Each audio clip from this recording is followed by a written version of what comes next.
ये है क्लास 7 का ज्योग्राफी का चैप्टर 1, जिसे कि हम आगे कंटिन्यू रखेंगे यानी कि जारी रखेंगे। इसके पहले हम पढ़ चुके हैं, अब इसके आगे पढ़ेंगे। The atmosphere is the thin layer of air that surrounds the earth.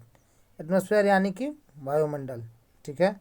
यह पतला परत है किसका? हवा का। दैट सराउंड्स द अर्थ, जो कि पृथ्वी के चारों तरफ है। The gravitational force of the earth holds the atmosphere around it. Gravitational force यानी कि गुरुत्वाकर्षण बल जो है वह पृथ्वी को पकड़े रहता है वायुमंडल के इर्द गिर्द, ठीक है। इट प्रोटेक्ट्स अस, यह हमें बचाता है। जैसे कि यहाँ it protect us from the harmful rays, हानिकारक किरण से, and scorching heat of the sun, और सूरज के झुलसा देने वाली गर्मी से। स्कॉचिंग मतलब झुलसा देना, ठीक है, या झुलसाने वाला। It consist of A number of gases, इसके अंदर बहुत सारी संख्या में गैसेज है, यानी कि गैस है, गैसेज, डस्ट धूल है, एंड वाटर वेपर और वाष्प है। The changes in the atmosphere produce changes in the weather and climate. अगर वायुमंडल में परिवर्तन होता है तो वह परिवर्तन उत्पन्न करेगा वेदर यानी कि मौसम और क्लाइमेट, जलवायु में परिवर्तन को, ठीक है। Plant and animal kingdom together make biosphere और द लिविंग वर्ल्ड। जानवर और पौधों का जो साम्राज्य है वो एक साथ मिलकर बायोस्फीयर यानी कि जीवमंडल और द लिविंग वर्ल्ड या फिर जीवित विश्व का निर्माण करते हैं। It is a narrow zone of the earth, यह पृथ्वी का सबसे संकीर्ण क्षेत्र है। Where land, water and air, जहाँ पे पानी, हवा और भूमि जो है interact with each other to support life, सब एक दूसरे से जुड़े हुए रहते हैं, सब एक दूसरे का भागीदार होते हैं ताकि जीवन को सहयोग किया जा सके, ठीक है। What is ecosystem? इकोसिस्टम क्या है? यानी कि पारिस्थितिक तंत्र किसको बोलते हैं? यहाँ इकोसिस्टम का मतलब दिया हुआ, इट इज अ सिस्टम, यह एक प्रथा है या तरीका है, form by the interaction of, जो कि कैसे निर्माण होता है? इंटरेक्शन यानी कि जुड़ाव के साथ, ऑफ ऑल लिविंग ऑर्गेनिजम्स, सभी जीवित वस्तुओं के साथ, विथ ईच अदर, एक दूसरे से मिलकर, and with the physical and chemical factor, और जो कि शारीरिक और रासायनिक कारण है, ऑफ द इन्वायरमेंट यानी कि वातावरण का, इन विच दे लिव, जिसमें वे रहते हैं, ऑल लाइट बाई और linked by transfer of energy material, यानी कि जितने भी जीव जंतु हैं जो एक दूसरे से आपस में जुड़े हुए रहते हैं, किस तरह से? या तो रासायनिक या फिर शारीरिक रूप से। कहाँ? तो वातावरण में, जिस वातावरण में वो रह रहे हैं उसमें वह शारीरिक या रासायनिक रूप से जो जुड़े रहते हैं, और जिनमें उनके ऊर्जा और जो भी खाद्य सामग्री सब एक दूसरे को आदान प्रदान किया जाता है, ठीक है। What is ecosystem? At an NCC camp that रवि's class was attending, NCC camp में रवि जब क्लास वहाँ पे अटेंड कर रहा था, क्लास में बैठा हुआ था, जैसी एक्सक्लेम्ड, जैसी उछली, ठीक है। व्हाट ए हैवी डाउनपोर, कितना भारी, डाउनपोर मतलब मूसलाधार बारिश होता है, ठीक है। वो बहुत ज़्यादा उत्साहित हो गई कि कितना ज़्यादा भारी मूसलाधार बारिश हो रहा है। It reminds me of my home in Kerala, यह मुझे मेरे घर का याद दिलाता है जो कि केरल में था, केरल में है। You should come and see how it pours and pours and pours over the lush green fields and coconut plant. तुम आना चाहिए और देखना चाहिए कि कैसे यह गिरता है और गिरता चल जाता है over the lush green fields. लस मतलब रसीला, ठीक है। ग्रीन फील्ड्स यानी कि हरे भरे, जो कि घास के मैदान जो है या भूमि जो है, ठीक है, जिसमें कि रसीले घास जड़ते हैं जो कि जानवरों को बहुत ज़्यादा पसंद है। एंड कोकोनट प्लांटेशन, और नारियल के जो बगीचे हैं।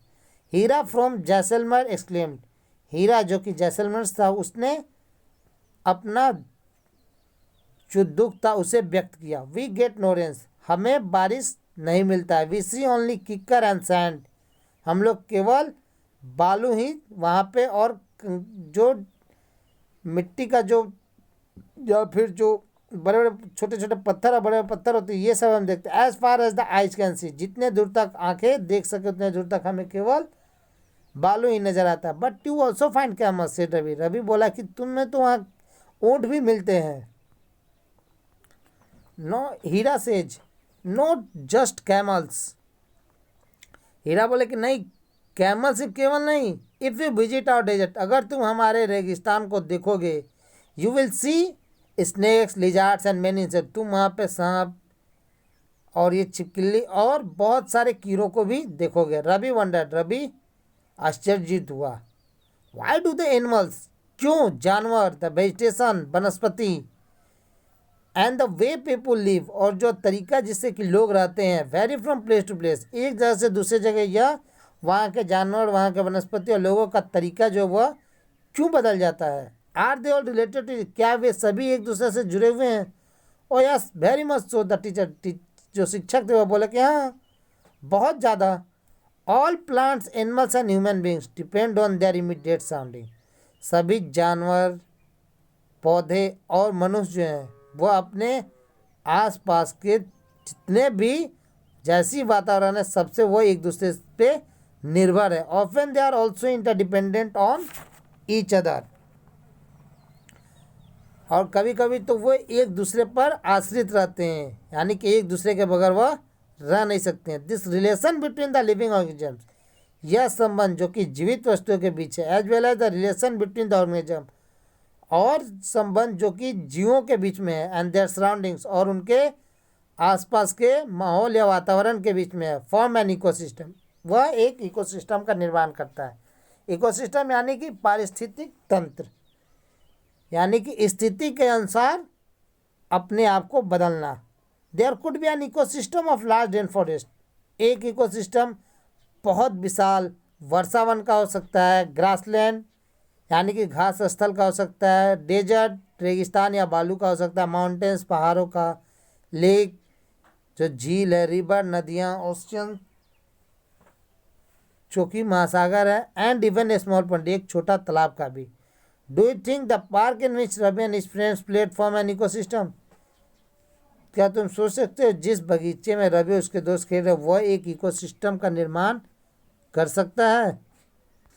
ह्यूमन इन्वायरमेंट यानी कि मनुष्य पर्यावरण, human beings interact with the environment and modify, मनुष्य जो है वह पर्यावरण के साथ जुड़ता है और अपने आप को बदलता है, and modify it according to their need, और उनके ज़रूरत के हिसाब से अपने आप को और पर्यावरण को बदल देता है। Early humans adapted themselves to the nature से, पहले मनुष्य अपने आप को प्रकृति के अनुसार बदलते थे, या फिर अब प्रकृति के अनुसार अपने आप को वहाँ पे ढाल लेते। दे लेड अ सिंपल लाइफ, वे एक साधारण जीवन जीते थे, and fulfil the requirements from the nature around them, और अपने ज़रूरतों को आसपास के प्रकृति से पूरा करते थे। With time needs grew and become more varied, और समय का जरूरत बढ़ता गया और बहुत ज़्यादा अलग होते गया। Humans learn new ways to use and change environment, मनुष्य नए तरीके सीखे उपयोग करने का और उन्होंने पर्यावरण को बदल दिया। They learn to grow crops, वे लोग फसल बोना सीखे। डोमेस्टिकेट एनिमल्स, जो पशु थे उन्हें पालना सीखे। And lead a settle life, और एक अस्थायी जीवन जीने लगे। द व्हील वाज इन्वेंटेड, चक्के का आविष्कार हुआ। सरप्लस फूड वाज प्रोड्यूस्ड, पर्याप्त भरपूर मात्रा में भोजन उत्पाद किया गया। Barter system emerged, barter system उभर के आया। बार्टर सिस्टम किसको कहते हैं, जैसे कि अगर चार व्यक्ति हैं एक साथ, ठीक है, किसी एक के पास गेहूं है, किसी के पास कपड़ा है, किसी के पास कुछ और सामान, किसी, तो अगर चारों को इन चारों चीज़ों का ज़रूरत है तो वे चारों एक दूसरे से देते थे और उनसे ले लेते थे। इस तरह से बार्टर सिस्टम इसको बोला जाता है। बार्टर सिस्टम में बिना पैसे का सामान का लेन देन किया जाता है या आदान प्रदान होता है। Trade started and commerce developed, व्यापार शुरू हुआ और वाणिज्य विकसित हुआ। Industrial revolution enabled large scale production, और औद्योगिक क्रांतिकारी ने असक्षम बना दिया बड़े पैमाने पर उत्पाद को। ट्रांसपोर्टेशन बिकम फास्टर, यातायात तेज हो गया। Information revolution made communication easy and speedy, और जो जानकारी का क्रांति उसने संचार माध्यम को आसान बना दिया और उसे पूरे विश्व में तेज गति दे दिया। ठीक है। Have you ever thought why you love eating a juicy watermelon in summer and hot roasted peanuts in winter? क्या तुमने कभी यह सोचा है कि तुम्हें वो रसीले तरबूज क्यों पसंद है गर्मियों के दिनों में, और ठंड के दिनों में भूंजे हुए बादाम तुम्हें क्यों पसंद है गर्म? परफेक्ट बैलेंस इज नेसेसरी, एक संतुलित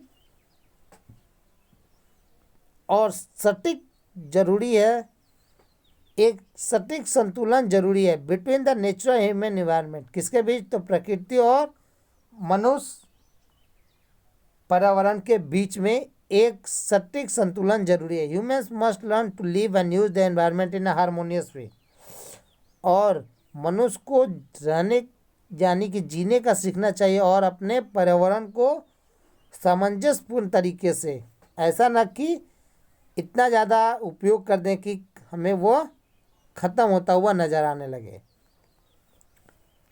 नूरी, a girl from Mizoram from Ravi's class. Noori एक लड़की जो कि मिजोरम से है, वो रवि के क्लास में पढ़ती है। Often talks about the lush green surroundings of her place, हमेशा बातें करती हैं कि उसके जगह के आसपास जो रसीले घास हैं उसके बारे में। Seeing Ravi upset at having lost his, Ravi को उदास देखते हुए कि वह अपना खेल का मैदान खो दिया है।